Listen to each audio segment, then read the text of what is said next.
Sherman Hershfield was the medical director of the San Bernardino Community Hospital, where he helped patients with debilitating brain injuries rebuild their lives. He had trained as a neurologist and was known as a diligent worker. It was not unknown for his workday to last from 6 a.m. to 3 a.m., even well into his 50s. During this time in the late 1980s, he began to experience occasional blackouts. Hershfield, dismayed, put it down to overwork, but couldn't understand it. He was neither a smoker nor a drinker, exercised regularly, and adhered to a strict vegetarian diet, so the source of the blackouts was a mystery. It wasn't until he experienced a grand mal seizure that an MRI revealed that the blackouts were actually a series of small strokes. He was diagnosed with antiphospholipid syndrome, a disorder in which the immune system can create blood clots. Any one of those could make its way into the brain at any moment and kill him. Doctors prescribed him blood-thinning tablets, but his driving license was revoked. He was considered healthy enough to still treat patients, but now he had to rely on the bus for his commute to and from work. Hershfield experienced the common side effects typically seen in stroke patients, particularly in regards to his speech. He began to stutter and slur his words. Additionally, he would go through substantial personality changes when he suddenly discovered an intense interest in reading and writing poetry. Not long after, he began to think and speak almost solely in rhyme. Friends and family noticed that when he did so, Hershfield no longer stuttered or slurred. Author and physician Oliver Sacks refers to this behaviour, although not totally unheard of, following a brain injury, as sudden musicophilia, a sudden rush of creativity. The symptoms of Hershfield's injury swiftly began to resemble a cure, and it was while riding the bus to work one morning, reciting a poem of his own composition, he was overheard by a man selling jewellery. Clearly impressed by Hershfield, he suggested the elderly doctor visit Leimert Park, the home to Project Blowed, at the time a recently established open mic workshop for up-and-coming rappers. Dutifully, he went along and signed up using the moniker Dr.Rapp. It was considered an intensely tough breeding ground for up-and-coming rappers. It was not unknown for unprepared performers to be heckled off stage with the chant of "Pass the mic." As a 63-year-old white man, Hershfield would have been, at best, unfamiliar with this environment.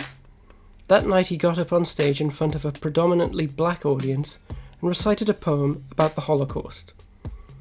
Much to his relief, he was not heckled off stage, but his performance was met with mixed results. He would reflect that what he did that night was simple recitation, not rap. He needed flow and beat and rhythm.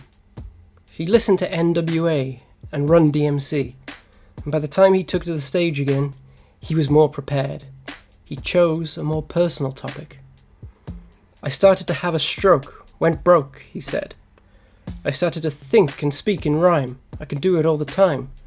I want to get to do the rap, and I won't take any more of this crap." That night, he received a standing ovation. As Dr. Rapp, he discovered a newfound confidence, and far from being considered a novelty act, he grew to become a highly respected figure both locally and nationally.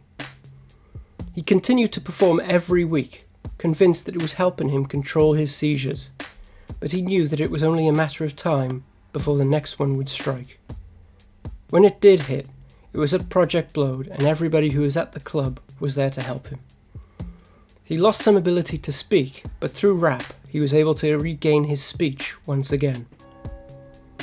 On March 29, 2013, at the age of 76, Dr. Rapp died of cancer. Sherman Hershfield's story is emblematic of the stories we like to tell on Ordinary Madness. Despite what could be perceived as a mental limitation, he achieved great things. We don't intend to present a rosy view of mental illness. Our aim is to enhance our understanding of it by looking at it in a historical context. The history of mental illness is oftentimes a dark and occasionally disturbing one, because in some ways it's still a hidden history, relegated to the shadows. Each episode will focus on an individual, a disorder, a treatment, or even a combination of the three. Our hope through this podcast is that by telling these stories we can help normalise discussion of mental health in a way that in some ways it still isn't. History is so full of people like ourselves who live with mental health issues that we've simply not known it, forgotten it, or attributed it to the darker moments of our past.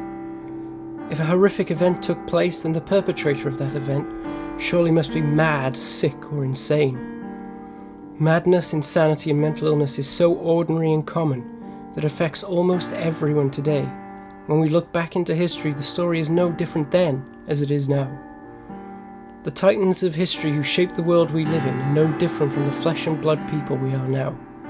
They too had their insecurities, their highs, and their lows. Dr. Rapp found his voice when he thought he'd lost his ability to communicate. My hope is that Ordinary Madness will provide us with our own voice. Nobody should be ashamed of their own mental health, and the historical stories told in these episodes can hopefully make us all feel a little less different and a little less alone. We hope you join us on Apple Podcasts or your favourite podcast provider. You can find us on Facebook, Twitter and Instagram, online at ordinarymadness.co.uk, or you could check us out on Patreon page to help keep the series going. Alternatively, you could leave a review, share the podcast, or drop us a line.